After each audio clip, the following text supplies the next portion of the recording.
Hello everyone.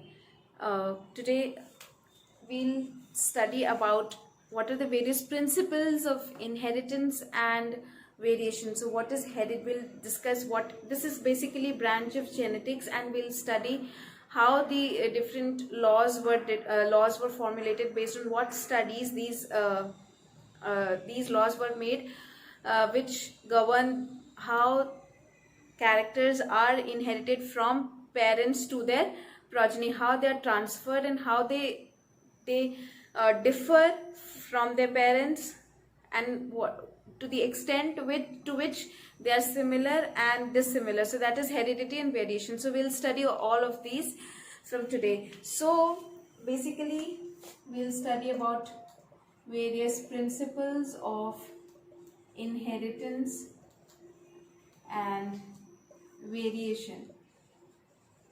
So this is basically chapter number 5. Okay, so first, this inheritance and variation, they are part of genetics. So what is genetics? Genetics क्या होती है? Genetics is that branch of biology which studies or which deals with ये जो inheritance and variation.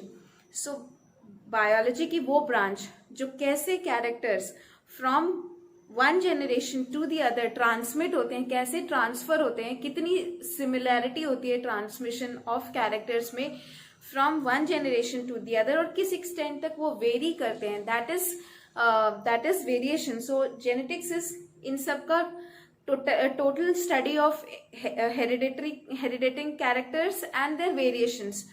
So that is genetics. And inheritance क्या होता है? Inheritance is the process by which characters or traits basically are transmitted from one generation to the other. So from parents to its progeny. Parents से progeny में जब किसी भी character या trait का ट्रांसमिशन होता है, that is called inheritance.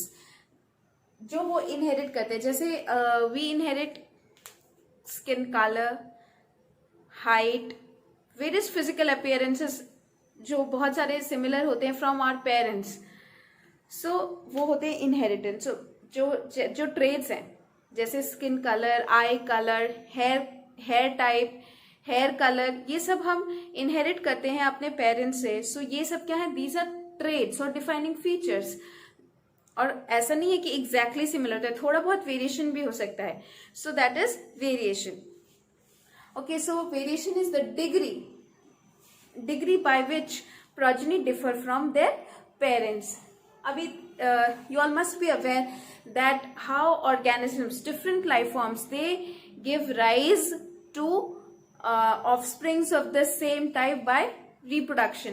And humans में क्या होता है? It is sexual reproduction where gametes are in human reproduction में क्या होता है? Gametes involved होते हैं which are formed by reductional division, और फिर वो gametes का crossing over होता है, fusion होता है gametes का to form a zygote, and that is how a progeny is, or an offspring is formed.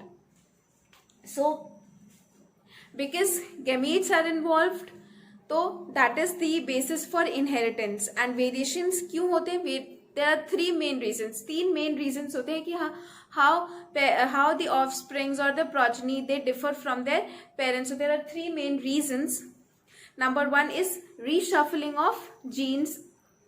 Second is crossing over, and third is mutation or the effect of environment. So crossing over,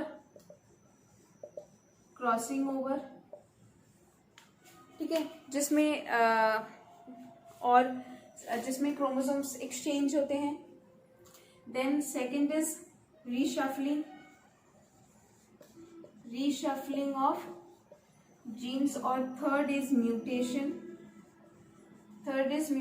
और the effect of environment. ठीक है, so these are the three main reasons जिनकी वजह से variations आते हैं. ठीक है, अब ये वेरिएशंस, अब जैसे क्रॉसिंग ओवर, तो ड्यूरिंग जाइगोट फॉर्मेशन डिफरेंट हमारे जो टू पेरेंट्स होते हैं उनका जब क्रोमैटिड्स का एक्सचेंज होता है then reshuffling of genes. But the third is the most complex type. इसमें क्या होता है, म्यूटेशन या फिर इफेक्ट, एनवायरमेंटल इफेक्ट की वजह से कई बार वेरिएशन आते हैं. अब जैसे बहुत हम हमेशा मोस्ट कॉमन एग्जाम्पल हम हमेशा ड्यूरिंग द एंटायर स्टडी हम स्किन कलर का लेके चलेंगे. ठीक है, तो अब स्किन कलर है. Suppose parents, both the parents they are very fair, उनका कॉम्प्लेक्शन बहुत ही क्लियर, एकदम ग्लोई स्किन है, फेयर है. बट ऑफस्प्रिंग, उनका जो ऑफस्प्रिंग है that is not that fair, उतना फेयर नहीं. क्यों? उसके लिए बहुत सारे वेरिएशंस, बहुत सारे रीजंस हो सकते हैं. बेसिकली कई बार क्या होता है कि वो जो बच्चा है दैट ही और she is highly expose to sun, तो या फिर बहुत ही हॉट क्लाइमेटिक कंडीशन में रह रहा है, तो उस क्लाइमेटिक इफेक्ट की वजह से उसका कॉम्प्लेक्शन थोड़ा डाउन हो गया. तो हेरिडिटरी तो उसका फेयर था, बट एनवायरमेंटल इफेक्ट की वजह से कॉम्प्लेक्शन डाउन हो गया. So that is one of the reasons for the variation of the skin colour between the parents and the progeny और द ऑफस्प्रिंग. ठीक है, सो हेरिडिटी क्या होती है? Transmission of characters from parents to offsprings. Variation क्या होता है? Difference between set of characters from parents to the offsprings. जो एनवायरमेंटल वेरिएशंस होते हैं, these environmental variations they are non inheritable. Why non inheritable? क्योंकि वो आपके जीन्स में नहीं है. That those characters, they are not because of the genes, they are just because of the external factor or the environment to which that progeny is exposed to. इसलिए वो variation उसमें आया, वो वेरिएशन उसकी further generations में नहीं आएगा. ठीक है, so these environmental variations they are always, this is one of the very important point, that the environmental variations they are always non inheritable and these are acquired. वो because वो उस condition में expose हो रहा है, इसीलिए उसने वैसे फीचर्स अक्वायर किए हैं, गेन किए हैं, just to sustain in that particular kind of environment. ठीक है, अब ये सारा कुछ जो जेनेटिक्स है ये इट वाज डेवलप्ड और ये सारी स्टडी कैरी आउट करी थी मेंडल ने, and that is why he is also known as father of genetics. Okay, so Mendel is known as father of genetics and उन्होंने ही कुछ लॉज फॉर्मुलेट किए थे अपनी स्टडी के बेसिस पे. उनका जो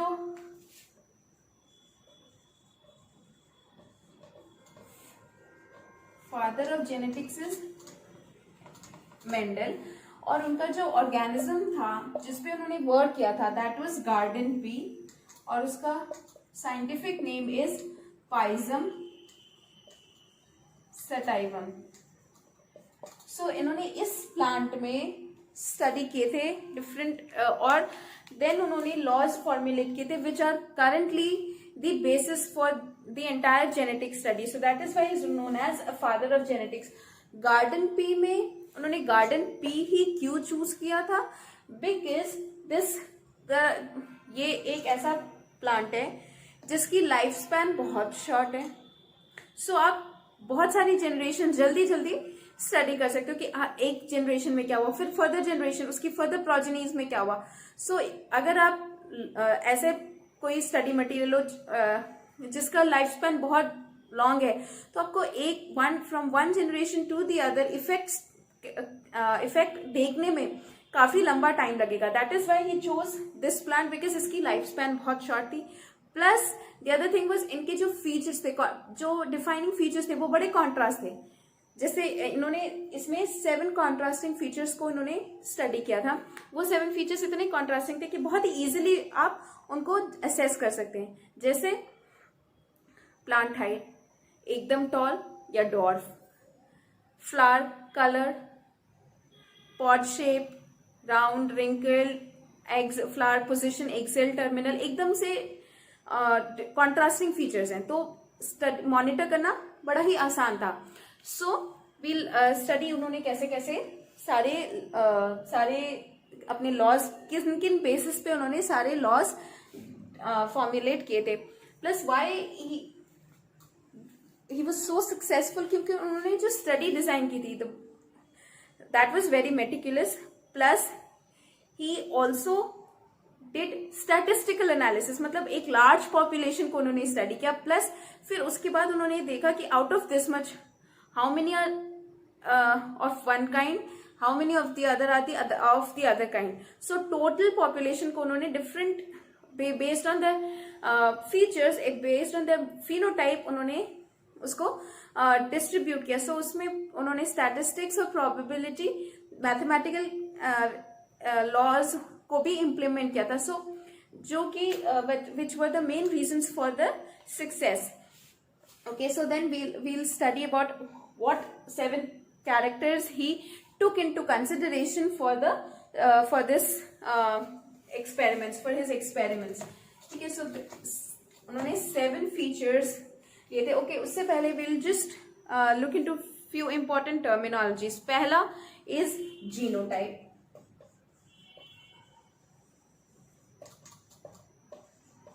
दूसरा phenotype, alleles, dominant, recessive. सो ये सारे इंपॉर्टेंट टर्मिनोलॉजीज जो हम आगे बार बार ही यूज करेंगे। So what is genotype? Genotype is the genetic makeup of genetic makeup. Phenotype is the external manifestation, कोई भी ट्रेट कैसा दिखता है, फिजिकली कैसा दिखता है, that is phenotype. Genotype actually उसके जीन्स में कैसा क्या मेकअप है। जो 2 अलील्स हैं, जो हर एक जीन में 2 पेयर्स होते हैं, 1 फ्रॉम ईच पेरेंट। सो अगर वो दोनों alleles, they're called alleles and they always occur in pairs. So अगर दोनों alleles they are same, then that is homozygous. मैंने वो terms यहाँ लिखे नहीं, sorry. So we have homozygous and we have heterozygous as well. So अगर दोनों alleles same है then that is homozygous. अगर 2 alleles different है that is heterozygous. अलील्स, जो हर एक जीन के जो 2 पेयर्स होते हैं, each are known as alleles. Dominant क्या होता है?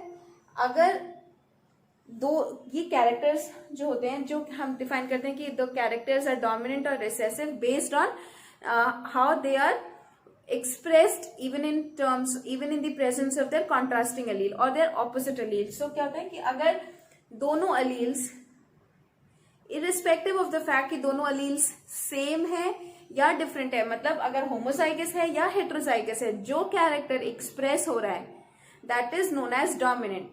हेट्रोजाइगस कंडीशन में भी वो खुद का एक कैरेक्टर एक्सप्रेस होना, दूसरे को सप्रेस रिप्रेस करना है, that is why it is known as dominant. और रिसेसिव वो कैरेक्टर्स जो हमेशा होमोजाइगस कंडीशन में ही एक्सप्रेस होंगे। सो सपोज टॉल अगर हम टी से डिफाइन करते हैं, so this is homozygous and this is heterozygous. ठीक है, so small T is for dwarfness, capital T is for tallness, which is the characteristic of for stem height. ठीक है, तो अगर इसने हेट्रोजाइगस कंडीशन में भी टॉलनेस, ये जीनोटाइप इसका ऐसा है, but phenotypically it is tall, so then this tall is dominant over recessive.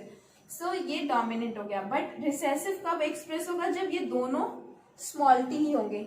एक भी कैपिटल टी है तो बिकॉज ये डोमिनेंट है तो ये इसके एक्सप्रेशन को मास्क कर देगा और खुद ही एक्सप्रेस होगा। So that is recessive. This is homozygous, this is heterozygous, again this is also homozygous for tall. So ये सारे इंपॉर्टेंट टर्मिनोलॉजीज हमने डिफाइन किया। अब हम आगे विल स्टडी कॉन्ट्रास्टिंग फीचर्स को स्टडी किया था। सो यहाँ पे हम लिखेंगे डोमिनेंट क्या है, इनमें रिसेसिव क्या है, और यहाँ पे हम उसकी कैरेक्टर्स। ठीक है, तो पहला स्टेम हाइट लिया था इन्होंने, dominant is tall, recessive is dwarf. दूसरा फिर इन्होंने फ्लावर कलर लिया था dominant violet, recessive white, flower position axial dominant, terminal recessive, तीसरा पॉड शेप, चौथा sorry pod shape, pod colour,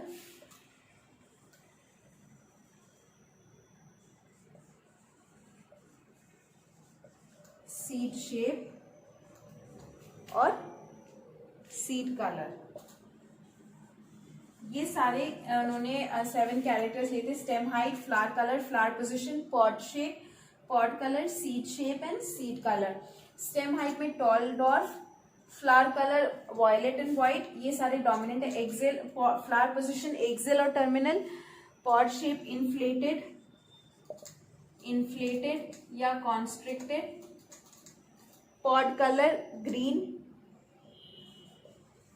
या येलो, सीड शेप राउंड या रिंकल्ड, सीड कलर भी येलो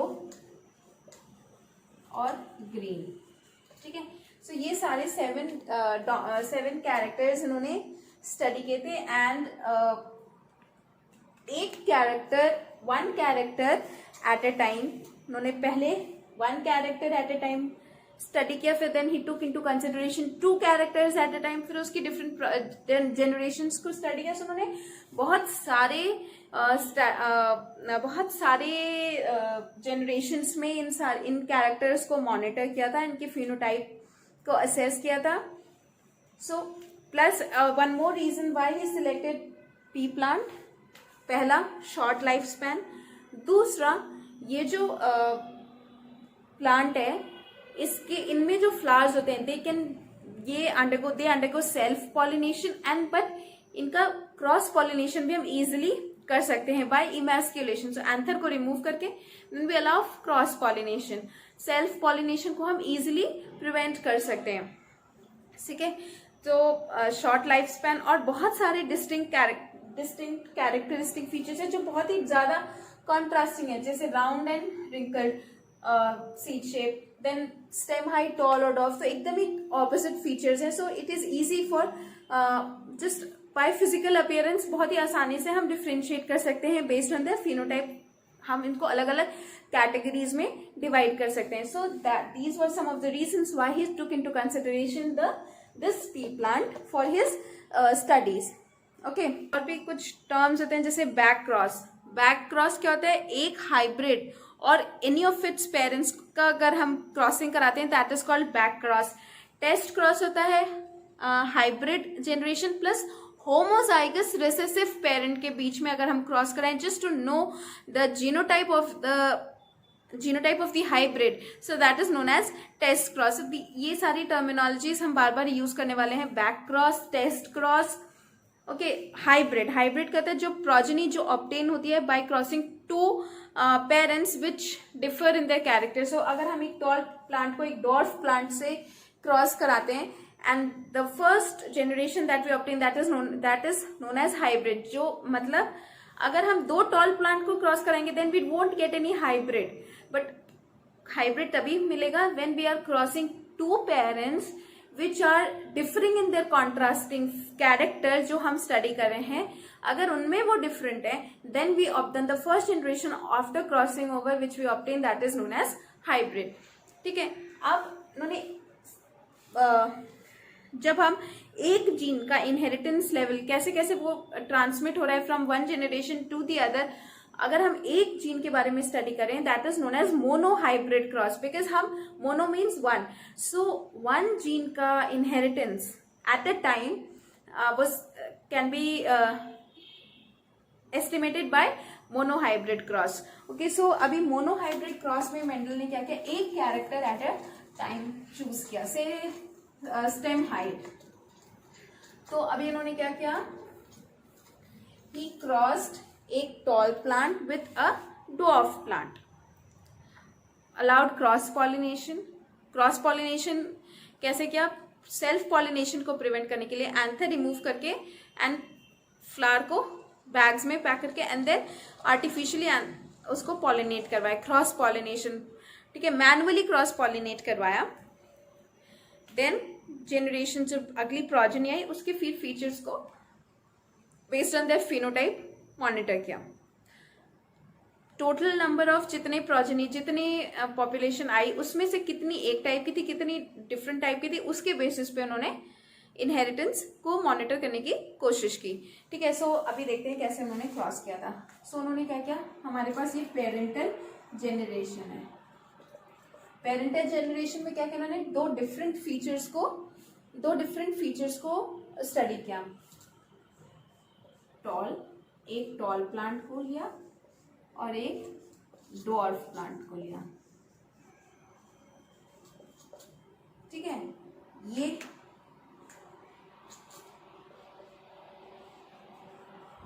ये this is genotype, this tall and dwarf, this is phenotype.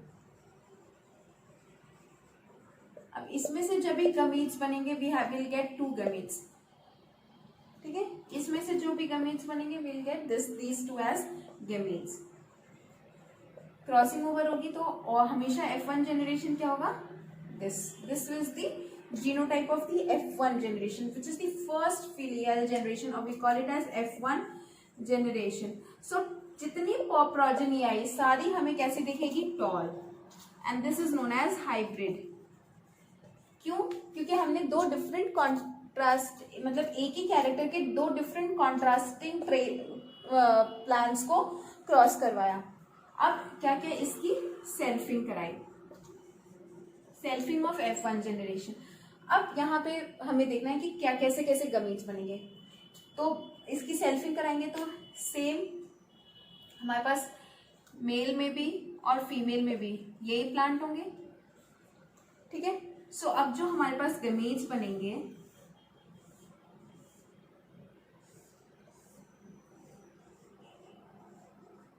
वो क्या क्या बनेंगे, इससे ये 2 गमीट्स, इससे ये 2 गमीट्स, ठीक है।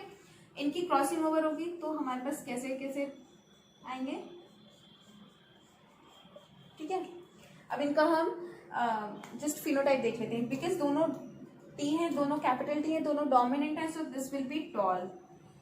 ये हेट्रोजाइगस है, ये होमोजाइगस टॉल है, बट ये हेट्रोजाइगस है, but still it is tall because dwarfness is recessive character, so ये भी टॉल है, ये भी टॉल है, but then here it is homozygous plus recessive, so this is dwarf.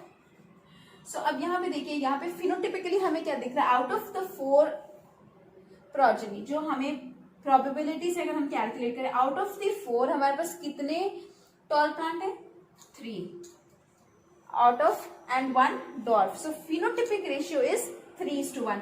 But अगर हम इसका जीनोटिपिक रेशियो देखें, हमारे पास होमोजाइगस टॉल, हेट्रोजाइगस टॉल और होमोजाइगस रिसेसिव कितना है, 1:2:1, ठीक है। सो मोनोहाइब्रिड क्रॉस में this is the phenotypic ratio which is 3:1 and this is genotypic ratio which is 1:2:1।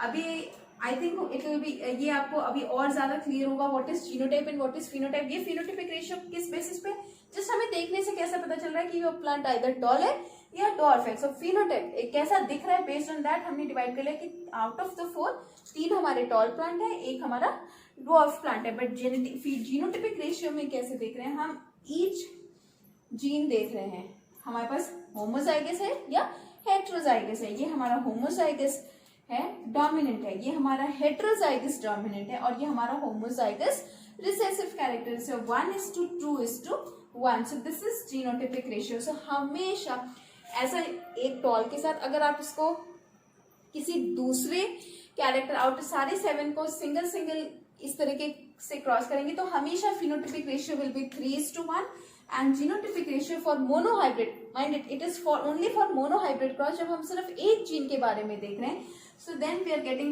phenotypic ratio as 3:1 and genotypic ratio as 1:2:1. So this is about monohybrid cross जो उन्होंने study किया था। ऐसे उन्होंने बाकी सारे 6 कैरेक्टर्स को भी स्टडी किया और हर बार यही रेशियो उन्हें मिला। ठीक है, so this generation is F2 generation. So this is F2 generation, this is F1 and this is parental generation. Parent generation, first filial generation and second filial generation. So हमेशा जो ratio उन्होंने calculate किया वो F2 generation में किया, F1 generation में हमेशा क्यों नहीं किया? क्योंकि F1 जनरेशन इज हाइब्रिड, सारा फिनोटाइप एक ही जैसा था फॉर मोनोहाइब्रिड क्रॉस। तो उसके बाद F1 जनरेशन की सेल्फिंग करने के बाद ये सारे कैरेक्टर्स हमें, दोनों कैरेक्टर्स का इन्वॉल्वमेंट हमें दिख रहा था, टॉल्बी और डॉर्फ भी, जो हमने स्टार्टिंग में लेके चले थे। So that is why F2 generation में हमेशा अगर हम बाकी सारे कैरेक्टर्स को भी स्टडी करेंगे तो will get phenotypic ratio as 3:1 and genotypic ratio as 1:2:1। इन्होंने मेंडल ने ये जब मोनोहाइब्रिड क्रॉस स्टडी किया उसके बाद उन्होंने क्या क्या ऑब्जर्वेशंस कंक्लूड किया, उन्होंने इस स्टडी से क्या क्या इन्फरेंसेस ड्रॉ किए। पहला ही प्रपोज दैट कुछ फैक्टर्स ऐसे हैं जो from one generation to the other pass हो रहे हैं। He did not used the term gene, वो उस फैक्टर, उन्होंने वो टर्म को फैक्टर्स ही रखा कि कुछ फैक्टर्स ऐसे हैं जो एक जनरेशन से, from one generation to the other, they are being transmitted from one generation to the other, but उनको टर्म को जीन का नाम बाद में कॉइन किया गया था। Okay, so that but according to Mendel these were the factors which were known as the unit of inheritance. ये फैक्टर्स जो है from one generation to the other transmit हो रहे हैं एंड कैरेक्टर्स को एक्सप्रेस कर पा रहे हैं। देन उनके according homozygous dominant, homozygous recessive, heterozygous dominant. So ये डोमिनेंट और रिसेसिव, डोमिनेंस और रिसेसिवनेस उन्होंने दिया था कि डोमिनेंस क्या होता है कि ऑल्टरनेटिव अलील के प्रेजेंस में भी अपने आप को एक्सप्रेस करना, दैट इज डोमिनेंस। दूसरे को एक्सप्रेस नहीं होने देना, even in the presence of heterozygous condition. सिर्फ टॉल एक्सप्रेस हो रहा है, डॉर्फ का भी अलील है बट ये एक्सप्रेस नहीं हो रहा है बिकॉज ये टॉलनेस ने, इस वाले अलील ने इसके एक्सप्रेशन को मास्क कर दिया। So that is why it is dominance. Recessive तभी एक्सप्रेस होगा जब इस दोनों अलील्स सेम होंगे, in this condition when both the alleles are small t। सो ये डोमिनेंस, रेसेसिवनेस, ये सारे इन्फेरेंसेस इन्होंने ड्रॉ किए थे। ओके, और उसके बाद इन्होंने 2 लॉज दिए, पहला लॉ ऑफ डोमिनेंस एंड दूसरा law of segregation. Law of dominance, Mendel ने 2 लॉज दिए based on his studies. First was law of dominance and then second is law of segregation. According to the law of dominance, what does this law states? It states that discrete, the characters are controlled by discrete units which are known as factors, and ये factors हमेशा pair में present होते हैं, plus अगर dissimilar factors present हैं then dominant one will be able to express itself. आपको phenotype में recessive factor का एक्सप्रेशन, रिसेसिव फैक्टर नहीं दिखेगा, you will only be able to see the phenotype which is controlled by the dominant allele. So ये था law of dominance. And then law of segregation which is the second and the other important law. This law states that alleles they do not blend, they do not mix, and you can see the alleles and their expression in the F2 generation or in the second generation. So first generation में क्या आया था, सिर्फ हमें tall plant दिख रहे थे, phenotypically हमें डॉर्फ नहीं दिख रहा था। We were only seeing the tall plants in the F1 generation जब हमने क्रॉस किया था। सो मिक्स नहीं होते हैं, जस्ट मास्क हो रहा है, एक्सप्रेशन मास्क हो रहा है। एंड हमें F2 जनरेशन में वापस से we were able to see dwarf plants. So law of segregation states की वो मिक्स नहीं होते हैं, बस सेग्रीगेट हो जाते हैं और एक जनरेशन में नहीं दिखे बट अगली जनरेशन में वो फिर से दिख जाते हैं बिकॉज ऑफ द फ्यूजन। और हमारे को किस टाइप का होमोजाइगस या हेटेरोजाइगस जीनोटाइप दिख रहा है, बिकॉज ऑफ दैट होमोजाइगोसिटी और heterozygosity the expression of one और the other allele gets masked. सिर्फ एक ही अलील का एक्सप्रेशन हमें दिखता है in the F1 generation, whereas in the F2 generation हमें दोनों अलील्स दिखने लगते हैं, टॉल भी डॉर्फ भी, although the number of dwarf plants are less because homozygous recessive out of 4 only 1, सो प्रोबेबिलिटी बहुत कम होती है, इसलिए नंबर ऑफ डॉर्फ प्लांट्स हमें कम दिखते हैं बिकॉज वो डॉर्फ तभी एक्सप्रेस होंगे जब दोनों रेसेसिव अलील्स होंगे साथ में, इसीलिए नंबर कम हो जाती है, बट दिखता जरूर है, ऐसा नहीं कि वो एकदम से खत्म हो जाती है, it's not like that. Okay, however इनके कुछ वेरिएशंस भी थे, that is the law of, then there is according to the Mendel's law हमेशा कंप्लीट डोमिनेंस होता है, या तो एक्सप्रेस होगा या तो नहीं एक्सप्रेस होगा। ऐसा नहीं है कि मीडियोकर हाइट का प्लांट होगा, अकॉर्डिंग टू मेंडल या तो टॉल ही होगा या डॉर्फ ही होगा, बट ऐसा नहीं होता है। कई later on incomplete dominance was also discovered in mirabilis जलापा 4 o'clock plant की फ्लावर कलर में दिखा था। सो उसमें क्या था, 4 o'clock प्लांट या स्नैपड्रैगन या फिर मिराबिलिस जलापा में we could see incomplete dominance। Incomplete dominance किस में डिस्कवर हुआ था, 4 o'clock प्लांट या मिराबिलिस जलापा के फ्लावर कलर में। यहाँ पे 2 फ्लावर कलर्स होते हैं, रेड एंड व्हाइट।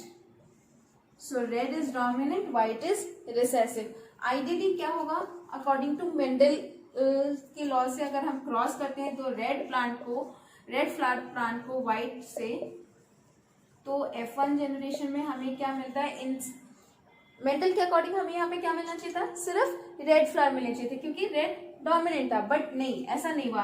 हमें यहाँ पे कौन से कलर के फ्लावर्स मिले, we could see pink coloured flowers. ठीक है, अब इसकी सेल्फिंग कराई, ठीक है, इसकी सेल्फिंग जब कराई तो फिर हमने ये प्यूनेट स्क्वायर ड्रॉ करेंगे।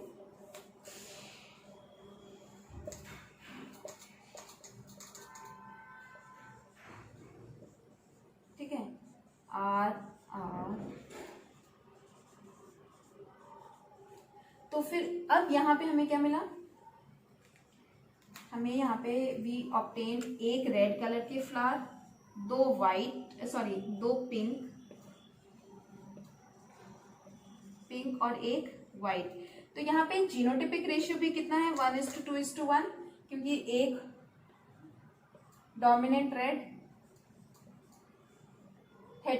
हेट्रोजाइगस पिंक और एक homozygous recessive white.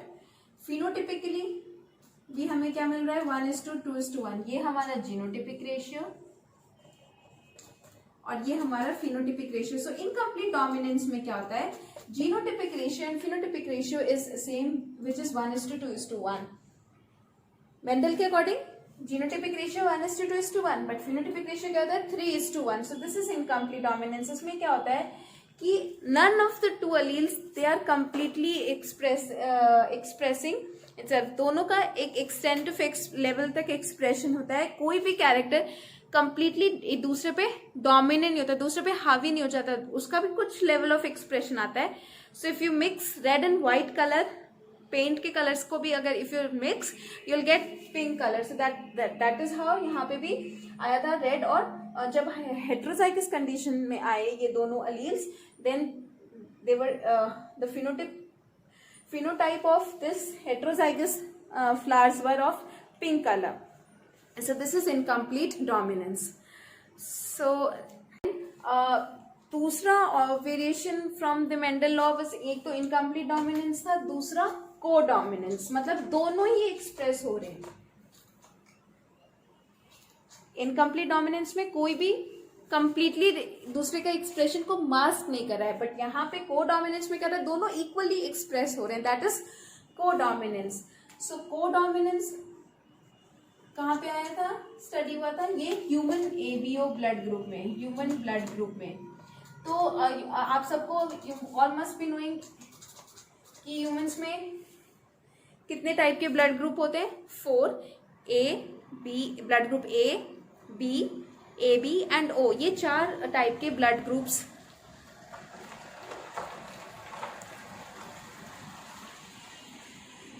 So chart, we have 4 types of blood groups A, B, AB and O, and these are controlled by 3 genes, 3 factors actually, IA, IB and small I. इसमें से these 2 are dominant over this one, ठीक है, this small I. So अगर हमारा blood group A है तो हमारे पास कौन से 2 एलील्स होंगे, IA, या तो ये होमोजाइगस ऐसे होंगे या हेट्रोजाइगस कंडीशन में होंगे. अगर बी होगा तो IB होगा या फिर IB और स्मॉल आई होगा. अगर AB होगा तो we have IA and IB. सिर्फ AB में हमारे पास दोनों ही होंगे और फिर O में ये होगा. सो दिस इज हाउ हमारे एलील्स गवर्न करते हैं ब्लड ग्रुप.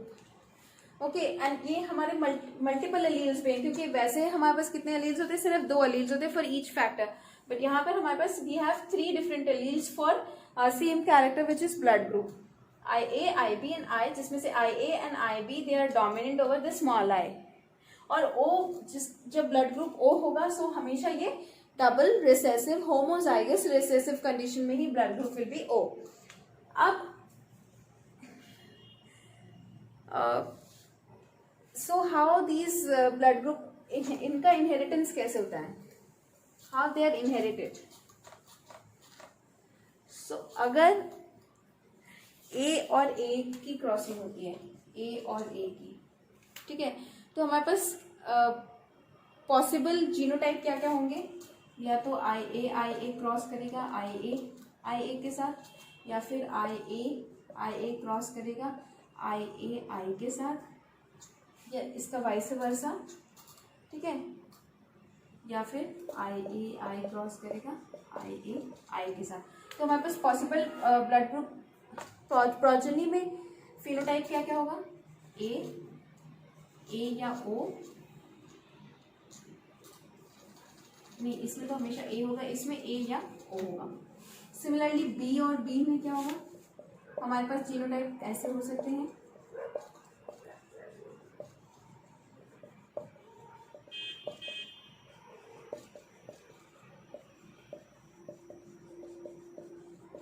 और फिनोटाइप क्या होगा, यहाँ पे B होगा, यहाँ पे भी B होगा, यहाँ पे या तो B होगा या O होगा, ठीक है. फिर अगर AB और AB है तो AB का हमेशा यही पॉसिबल जीनोटाइप है, यही पॉसिबल फिनोटाइप है, तो यहाँ पे भी हमेशा यही आएगा. और यहाँ पे AB भी आ सकता है, या A भी आ सकता है, या B भी आ सकता है, ठीक है. और O को अगर हम O से करते हैं तो यहाँ पे तो सिर्फ यही पॉसिबिलिटी है, ठीक है. सो this is how blood group is inherited, किस तरीके से इनहेरिटेंस होता है. हमने क्या क्या पढ़ा, we have studied about different terminologies, क्या क्या होती हैं, क्या क्या जेनेटिक्स में will be using in the entire this thing. Plus हमने स्टडी किया मेंडल के फीचर्स, मेंडल का स्टडी कैसे उन्होंने कैसे डिजाइन की थी, law of dominance, law of segregation और मोनोहाइब्रिड क्रॉस के बारे में we have studied. Plus 2 variations from Mendel's law, which is incomplete dominance and codominance. Next, अब हम अगले वीडियो में we'll study about dihybrid cross और कुछ और फीचर्स पढ़ेंगे, प्लस कुछ जेनेटिक डिजीजेस के बारे में स्टडी करेंगे, जो heritable diseases, heritable genetic variations के बारे में we'll study in the next video. So till then you all can go through the video plus reference book. And then if you all have any doubts, you can always contact and ask in the comment section, and I'll be happy to answer all your queries and doubts. Thank you.